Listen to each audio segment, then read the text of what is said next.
মই অসম সাহিত্য সভাৰ এজন কাৰ্যনিৰ্বাহক সদস্য। মই প্ৰথমখন কাৰ্যনিৰ্বাহক সদস্যৰ বাদ দি প্ৰতিখন কাৰ্যনিৰ্বাহক সদস্যত মোৰ নিমন্ত্ৰণ পত্ৰ আহি আছে আৰু সেই মৰ্মে মই আহি আছোঁ। লক্ষণীয় বিষয়, দুৰ্ভাগ্যবহৰ বিষয়, এইবেলি মই কোনো নিমন্ত্ৰণ পত্ৰ নাপালোঁ। সেই সন্দৰ্ভত মই মাননীয় সম্পাদক উপেন্দ্ৰজিৎ শৰ্মা মহোদয়ক মই সুধিলোঁ যে আজি কিয় মই নিমন্ত্ৰণ পত্ৰ নাপালোঁ। তেওঁ কৈছে যে তুমি নিমন্ত্ৰণ নোপোৱা, তুমি যাব নোৱাৰিবা। তেতিয়া মই ক'লোঁ মইতো নিমন্ত্ৰণ পত্ৰ প্ৰতিখনতে পাই আহিছোঁ আৰু মোৰে প্ৰস্তাৱ গৃহীত হৈ অসম সাহিত্য সভাত গৃহীত হৈছে। প্ৰায় সংখ্যক কাৰ্যনিৰ্বাহক সদস্যত মই বক্তৃতা দিওঁ, বক্তৃতা প্ৰদান কৰোঁ। তাতে মই কৈলোঁ যে মইতো কিয় নিমন্ত্ৰণ নাপাওঁ, মইতো হৈছে মোৰ প্ৰস্তাৱটো গৃহীত হৈছে। তেখেতৰ সাংবাদিকৰ প্ৰতিবেদন যোৱা কাৰ্যনিৰ্বাহক মোৰ নাম আহি আছে, পিছে নাই নোপোৱা। তাৰপিছত এনেকুৱা হৈ কিনে ষ্টুপিড বা এনেকুৱা ধৰণৰ এটা আমাৰ সম্পাদক মহোদয়ে কৰিছে মোক, তাৰমানে সম্পাদক মহোদয় উপেন্দ্ৰজিৎ শৰ্মা মহোদয়ে কৈছে। সেই ক্ষেত্ৰত মোৰ লাজ লাগিছে, এই প্ৰতিপন্ন কৰিছে। কিন্তু মোৰ এজন কামৰূপৰ হিচাপে মোৰো দায়িত্ব আছে। এইখন মোৰ কামৰূপ জিলাৰে এজন সাংগঠনিক সম্পাদক, মোৰো দায়িত্ব আছে। এইখন আমি পাতিছোঁ, আমাৰ উদ্যোগত হৈছে, আমাৰ এইটো আমি জানো।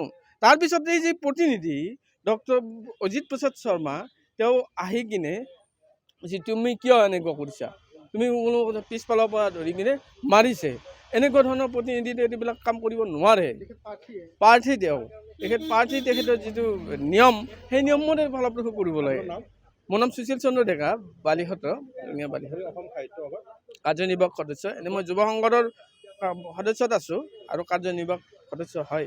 যিহেতু মোক প্ৰতিখন সভাতে মোক নিমন্ত্ৰণ কৰি আহিছে, প্ৰতিখন সভাতে নিমন্ত্ৰণ কৰি আহিছে, সেই সভাত মই উপস্থিত আছোঁ। আজি অপমান কৰিলে, বৰ দুখজনক অপমান কৰিলে, কি কাৰণতে এই ঘটনা হৈছে মই নাজানো।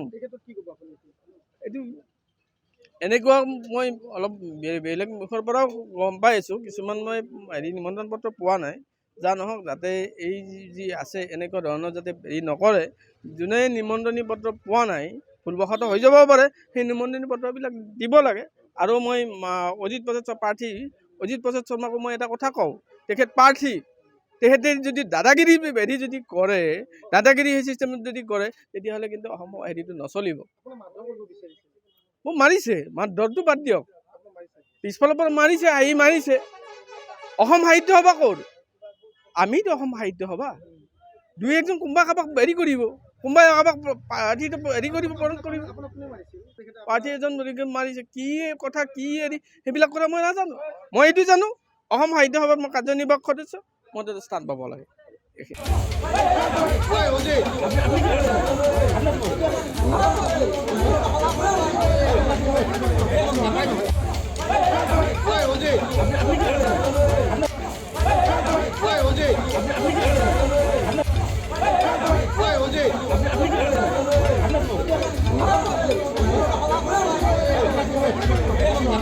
যিকোনো খবৰৰ বাবে যোগাযোগ কৰক 7099017330 লগতে 7099017110 নম্বৰত।